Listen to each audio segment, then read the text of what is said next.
আসসালামু আলাইকুম রহমতুল্লাহি ওবারাকাতু। তো আমরা আজকে স্বর্ণকারের দোকানে চলে গেলাম দুইজনে।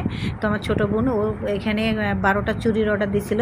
তো এই চুড়িগুলো আমাদের খুব পছন্দ হয়েছে, চিকন চিকন এবং 12টা আছে। এখানে 4 ভরি 3 আনা 2 রতি।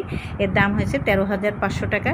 তো ইনার কাজের ফিনিশিংটা অনেক ভালো, দেখে খুবই ভালো লেগেছে। তো আমরা এখানে অর্ডার দেওয়ার পরে আবার আমাদেরই এক আত্মীয় 2 আপা, উনি আবার 2 জনা মিলে এই চুড়িরই অর্ডার দিয়েছে। তো বলেছে যে না আমাদের জন্য বানাই দেন। তো ওনার কাছ থেকে আমরা আজকে এটা নিয়ে যাচ্ছি। দেখেন আমার ছোটো বোনটা হাতে দিয়েছে, কত সুন্দর লাগছে। তো এরকম দেখে ওনারা আরও 2 জন অর্ডার দিয়েছে, ওরই বান্ধবী।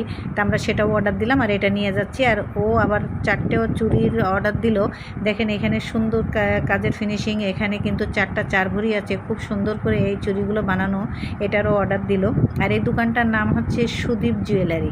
আপনি যদি থানার মোড় দিয়ে ঢুকেন তাহলে আপনি বাম হাতে পাবেন, আর যদি কাপড়িয়া পট্টি দিয়ে যদি ঢোকেন তাহলে আপনি ওটাকে ডাইন হাতে পাবেন।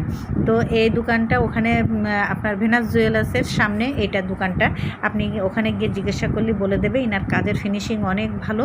তো ইনার হচ্ছে এই সুদীপ জুয়েলার্সের আসলে ওনার মন মানসিকতা খুবই ভালো। দেখলাম উনি কমও রাখে।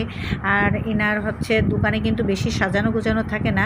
তো ওনাকে বললে, উনি খুবই ভালো মনের মানুষ, ওনাকে বললে উনি বের করে করে দেখায়, অনেক সুন্দর। এবং উনি যতটুকু পারে কম রাখবে। আপনারা এখানে যদি বানাতে চান তো এখানে এসে দেখবেন।